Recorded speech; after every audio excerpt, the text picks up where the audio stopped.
YouTube, how you doing this evening? This is Dollface here on Miss Bandwagon. Thanks for stopping by my channel, I appreciate it. Today I wanted to discuss with you the book After Her by Joyce Maynard. It came out in 2013 and it was a recommendation by my book club, and I just wanted to share it with you guys.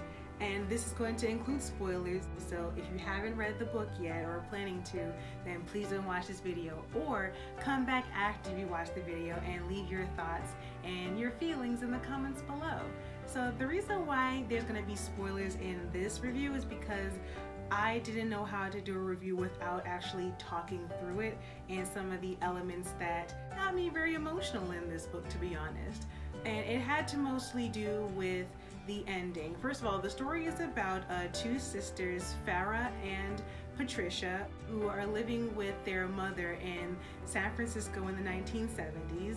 Their parents have recently separated and gotten divorced, and they are just growing up along the mountainside, loving each other as sisters and trying to figure out who they are through puberty and their life in times of young children in the 70s and growing up in the hills and exploring nature and all that jazz. Their father, who was a detective, he's the lead detective on a serial killer called the Sunset Strangler. One of the issues that I had when I was reading the story is when I was reading the prologue and you had the understanding that the younger sister Patricia was killed by the Sunset Strangler. So I thought, being that the book was called After Her, you would read about the protagonist and her life after the death of her sister. And you get to near the end of this book and you find out that no, the sister was never killed by the Sunset Strangler, thank goodness. But the way that she died, she had lived not very long in her life. I think she died somewhere in her 30s, but she was doing missionary work for children who was in a far off country.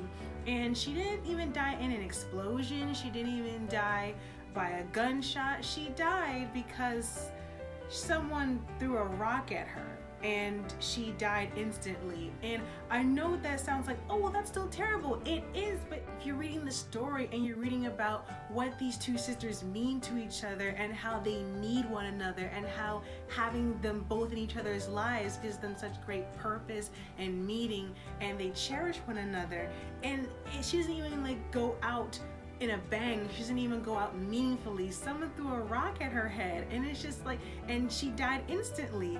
And that got me so upset because even though the main character said it gives her comfort knowing that she didn't suffer, I was upset because this is your sister who you lovingly cared for, that you love more than anyone else in the world and who ever will. And the fact that she just died this way, just so abruptly, it was kind of like a slap in the face from the author, and I didn't appreciate it. I felt like it was my own sister. It reminds me of the Hunger Games when Katniss, the whole reason why she had tried to do the volunteering was so that Prim, her sister, would not have to volunteer and participate in the Hunger Games. And it's been a long time now, so I don't think I'm spoiling it for anyone, but when she dies in the last book, in the last movie, it's like all of it was for nothing. Like, and she did everything to protect her just for her to die in an inadvertent line of fire. It doesn't make any sense to me. So it made me really sad that the main character lost her sister in such a lackluster way. Another thing that hurt my feelings was the fact that the father died without ever really getting his name cleared. The FBI had completely taken credit for the killing, or they had taken credit for capturing the killer, the supposed one, because as we know, there was some copycat killer, or there was some guy who wanted the infamy and the fame of going down in history as this serial killer. He took the blame. He took that onto himself, and he died in prison. So she couldn't talk to the guy to say like, hey, I know it's not you who's the killer. speak up now so you can clear my dad's name. He died in prison. The dad died a long time ago from cancer. So I'm just like, I feel like everything was just being taken away from us while we're reading this book. And the whole issue with the shoelaces, the father found the shoelaces that the killer was collecting from his victims like a trophy, and then she's like, okay, where are the shoelaces now? They cannot be found. And this all happened around the same time of the book, so I honestly had to put the book down for a little bit because I just felt like we just lost. We just lost everything. I said, what's the point now? There's just so much hurt. There's the dead father whose name will never truly be brought back in a good light. The sister died, so there was no one there for her when she needed someone to comfort her, which was a lot. Fake serial killer had died, so there was no getting an actual confession. I'm like, where are we getting? Like, what is the point of all this?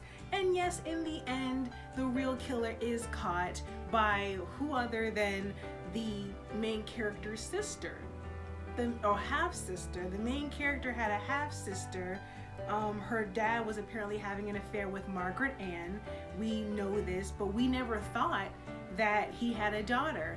And personally, I would be very upset to find out that my father had a second family.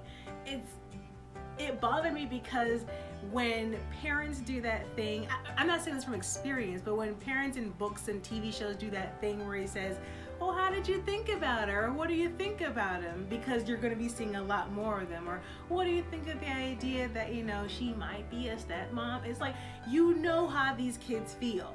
You know, don't try and butter them up with, like, you know, fun days and picnics and lemonade and cookies and, you know, pretty frilly dresses and toys. I feel like you're trying to buy their approval. If you really want their approval, then you have to talk to them.